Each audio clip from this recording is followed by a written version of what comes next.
Man, what is happening, my YouTube family? Of course, it is your boy B New. I'm coming at you on this Sunday. And first and foremost, as always, want to send out positive vibrations and blessings to anybody who could be listening.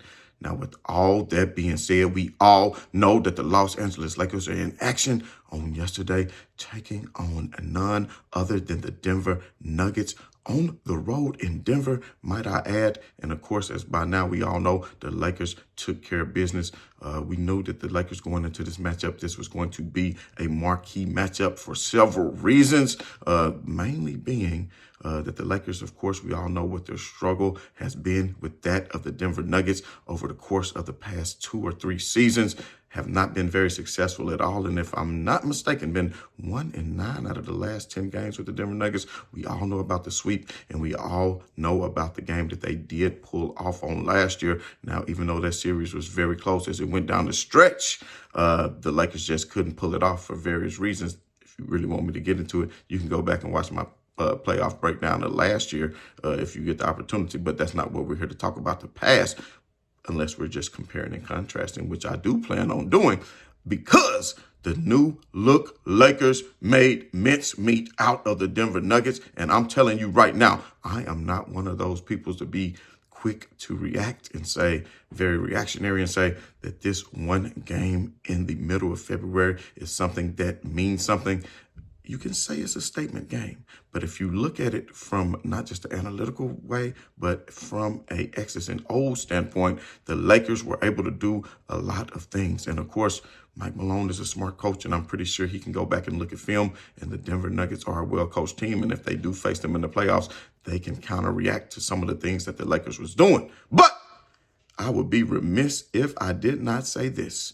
And it's not even just about the Denver Nuggets. And we all know that the Los Angeles Lakers dropped a game against the Charlotte Hornets right after the All-Star break. And we could talk about that. And we could also know that the Lakers lost against the Utah Jazz right before the All-Star break. And if it wasn't for that, then the Lakers right now, after beating the Denver Nuggets last night, would be sitting right there in the 3 spot, right behind the Denver Nuggets by half a game, who would be in the 2 spot. But that simply was not the case. The Lakers had some letdown games in those particular games. And of course, they were still trying to get Luka Dončić acclimated to the system and just go out and be himself. And not only that, Luka, as you all know, it takes time to get back. And I'm talking about just from a cardio standpoint, to get back and be ready to come back after not having played for over, a month and a half, and having a calf injury. And a calf injury isn't something where you can keep your cardio up, because you can't re-injure that calf. It's not like having a shoulder injury, forearm injury,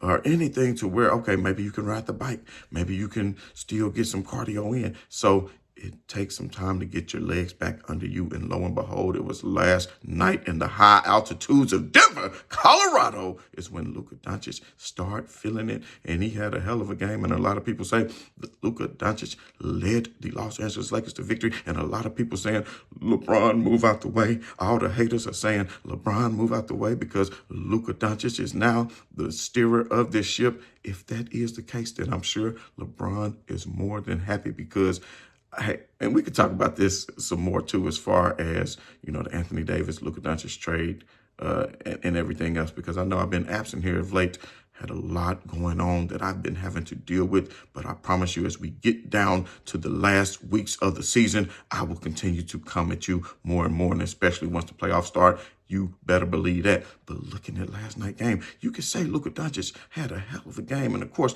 we all know he had 32, 10, and 7. Yes, he did. And 10 out of 22 for 46%, and was a plus 20 on the floor. But let's just look at also the game. Let's not forget LeBron James, because it is LeBron James who actually, in the game against Portland the other night, I don't think I made a video about that game, so I don't want to just go off track here, but just to put that in perspective about what LeBron James did on the second night of a back-to-back at age 40 the other night in the great Northwest up in Portland, Oregon, the hammer slams that he was dunking down of another 40-point game, putting him, by the way, ahead of Michael Jordan for the most 40-point games. For the most 40-point games of a 40-year-old. So 2 to MJ's 1, and LeBron, I'm sure, is going to add on more to that. And the thing about it, it did not come from stat padding, ladies and gentlemen. It came from LeBron James doing what he needs to do to take the game in his hands and go out and achieve victory. That's what it came from. So not only that, LeBron James didn't even have to get the last 2 free throws of the game to put him at 40. He wasn't even looking for the ball. At the end of the game, when Portland kept fouling, he was giving it to AR. They so happened to trap and threw it ahead. They thought that Portland was going to run out the clock, and dude ended up fouling them. So LeBron James goes to the line, makes both free throws, and what do you know? Another 40-point game for LeBron. But anyway, I digress. Going back to what I was saying with that LeBron and that Luka magic last night, what I'm trying to tell you is LeBron, 11 out of 19, 58%. 25, 9, and 5 for LeBron James, who was a +9 on the floor. Luka, a +20 on the floor last night, just orchestrating. And when you have a ball handler and playmaker such as LeBron James, Luka Dončić, and dare I forget, Austin Reeves, who was 7 out of 13, 54%, and had 23, 4, and 7 in his own right. You have 3 people who can play make for others, create plays off the dribble, as well as finish at the rim at all levels when you talk about from the perimeter, from the mid-range, and even that of in the paint. You talking about Luka Dončić can do that. You all know LeBron James can do it and has gotten better as he has aged because his percentage from three-point, we all know he shot a higher percentage than Steph Curry from 3 last year. He did have a slump this year when he was dealing with the foot, but you haters will say, man, his foot is messed up. It's the All-Star break. And I didn't even get a chance. I might have to make a whole nother show about that, about people saying he showed up to steal attention at the All-Star break. I can show you 10 different pictures when there was other players who were out of uniform who took their picture and showed up for the All-Star game. Well, he waited until the last minute. How you didn't know? This man, 40 years old. Have you seen LeBron James' feet? His toes is going every which way but Sunday. You understand what I'm saying? And you talking about how you know his foot just went all of a sudden sore. Oh, he took a spot from somebody else who could have played. Okay.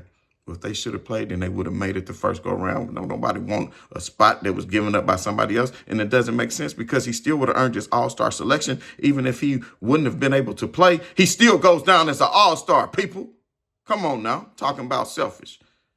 If my boy from the Clippers want to make it, y'all know who I'm talking about, then he could have made it. Maybe he'll do it next year. Play a little bit better. He did get snubbed, but hey, it is what it is. But anyway, back to what I'm telling y'all. That 3-headed monster of LeBron James, Luka Dončić, and Austin Reeves, I'm telling you, in the playoffs, is going to be hard to keep up with. The Lakers offense is going to do what it does. And then when you think about the additions of Vanderbilt back to the lineup to bring about that defense, even though Vanderbilt only had 6 minutes last night with about 5 fouls, he is the one, to me, who was the catalyst of what the Lakers was doing on defense to play that type of physical game and get in their heads as he can do. And then you have another wing player who can do some of the things that Jared Vanderbilt does, but also hit those threes. And that is none other than Dorian Finney-Smith. DFS did his thing. And if you look at his numbers from last night, only 1 out of 5 played 26 minutes. Only 1 out of 4 from 3. You would think, well, what did he really do? He is a defensive presence when the Lakers, and we can talk about how the Nuggets choose to defend the pick and roll, as far as whether they want to drop back, whether they want to blitz, or whether they want to switch. But either way, we're going to go into more details about how the Lakers can cause a lot of problems for a lot of teams, no matter what. And then the way that they were able to attack Jokić on the double team, making him feel very uncomfortable last night. It made me really wonder, all the time trying to play him up with straight AD the old way maybe isn't the best, because Jokić is one who is going to pass out of double teams. And if you bring it in double from the correct space and Jokić giving it up, the Lakers' game plan was to force it into the hands of Aaron Gordon, somebody who they didn't fear as much from 3, and Westbrook, somebody who they didn't fear as much from 3. Westbrook happened to knock down 3 or 4 threes, if I'm not mistaken. Let me check it out. Russell Westbrook actually knocked down 3 out of 7 threes. So like I said, that was 9 points for him. He was a -15 on the floor, a non-factor as is pretty much everybody else, because the Lakers offense is too formidable. So you could play good defense, and defense does win championships. But the way the Lakers have been playing, I'm going to go back and I'm going to crunch some numbers. But since the departure of Anthony Davis, even before he was actually traded in that last game against the Knicks, you saw what the Lakers were able to do collectively as a whole as far as their defensive prowess on that of Brunson and Karl Anthony Towns. So, the Lakers defense has not been one of lacking. They've been very tenacious. They've been doing great closeouts. They're knowing where to double from. They're getting back. They're switching. They're making it very uncomfortable. They're not giving players a whole lot of open shots. And I'm liking what I am seeing for them on the defensive end as the numbers continue to go through. And to me, hey, glad we didn't end up getting Mark Williams. We still have Dalton Connect, who is eventually going to come into his own, be able to get more playing time. I don't imagine he'll get many minutes in the playoffs as the rotations are shortened by J.J. Redick and his staff. But that's a hell of a staff that J.J. Redick has going together. Gabe Vincent been doing his thing. You talking about Gabe Vincent coming off the bench. He was a plus 17. You look at the numbers. Okay, only 1 out of 4 as well. But hitting the shots and clutch opportunities when needed. But now you got Luka Dončić who can take that pressure off LeBron James. And I'm going to make this last point before I go. Who has been LeBron James' best teammates in the course of his career? Let's just think about it for a minute. In Miami, you have to go with Dwayne Wade, okay? Chris Bosh, he was relevant. Let's not get it twisted. And I can go to a whole nother thing about how the Miami Heat are the ones who really created small ball in the three-point line before Golden State. And I got numbers to back that up. And that's a conversation for another day. But, they lost that first year when they had Bosh at the 4. But once they moved him to the 5 and started spreading the floor. But anyway, LeBron's best teammate was Dwayne Wade, somebody else who could shoot. Now, what else do you have? You have him back in Cleveland, Kyrie Irving, somebody else who could score and facilitate, like Dwayne Wade, okay? These are people who he got it done with. When LeBron James first wanted to pair with Anthony Davis, I understood maybe that, but I just feel like those years, and even though they did pull off a championship, could have been spent with another more dynamic player. Like imagine a LeBron and an Anthony Edwards. So this is my point. The Lakers now have role players. There's something they've been lacking for the past 3 or 4 years. It was time for Pelinka to get on up out of here until he made this Luka Dončić move. He might have just extended his career with the Lakers an additional 10 years off the move alone, money-wise and everything else-wise. So you got to think. Luka can hit threes. LeBron can hit threes. Austin Reeves can hit threes. Dorian Finney-Smith can hit threes. Gabe Vincent can hit threes. And when the Denver Nuggets went into that zone, when Vanderbilt was on the floor, that did hurt the Lakers. So, teams want to go to a zone with Vanderbilt on the floor. The Lakers are going to have to look at ways to get some more backdoor, maybe some back screens going or, just not find out a different way to attack the zone when Jared Vanderbilt is in, or either don't have him on the floor. Or either Jared Vanderbilt needs to improve on his corner threes, which I think is possible if he just get in the gym. But the thing about it, with his foot injury, that's something he hadn't been able to do. I think he's sharpening up. We don't even need him to be. Even when they attack the zone, that's not the only option. But you would need Jared Vanderbilt. Just if he gets to 30%, that's good. That's good for me, right? But anyway, Goodwin been giving you key minutes. Alex Len, I know they picked up Alex Len, I think more so for size, because the only thing, and I'll be honest with everybody before I get out of here, the only team that I think could really cause the Los Angeles Lakers fits, and that's be if they have a true big man, something like a Anthony Davis, let's say, with Dallas.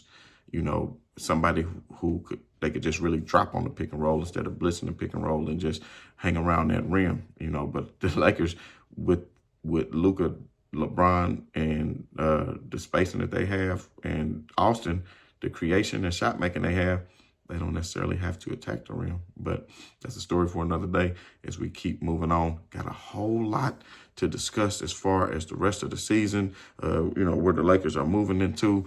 As far as rankings, it's still, 26 games left to go. But I'm telling you right now, the way teams are going to have to defend against the pick and roll, they're going to have to decide. And whatever they decide is going to be hectic for them, because at the end of the day, if you drop, you don't want to see LeBron James coming downhill at you. I don't care if you're Anthony Davis or not. It would be funny to see Anthony Davis get a dunk. To see LeBron James get a dunk on Anthony Davis. Who knows? That might be something we see in the future. But anyway, man, if you haven't done so already, hit that like, hit that share, hit that subscribe. And as always, this has been your boy B New. I'm saying right on to the real, and much love to these haters. I'm out.